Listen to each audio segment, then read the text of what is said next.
صحیح مسلم شریف میں حضرت ابو قتادہ رضی اللہ تعالی عنہ سے ایک روایت ہے کہ نبی رحمت صلی اللہ تعالی علیہ وآلہ وسلم نے ارشاد فرمایا، مجھے اللہ تبارک و تعالی پر گمان ہے کہ عاشورہ یعنی 10 محرم الحرام کا روزہ 1 سال قبل کے گناہ مٹا دیتا ہے۔ علماء فرماتے ہیں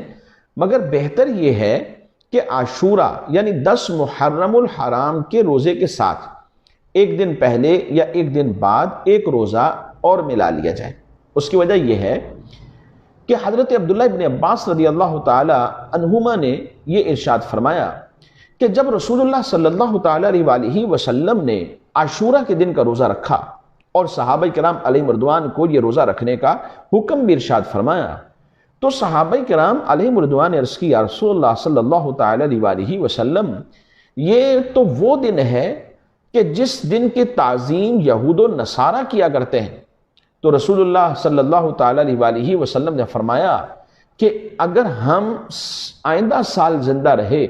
تو 9 محرم کا بھی روزہ رکھیں گے۔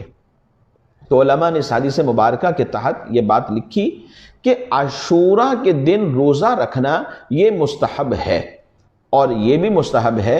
کہ اس کے ساتھ 1 دن پہلے یا 1 دن بعد کا ایک روزہ اور رکھا جائے۔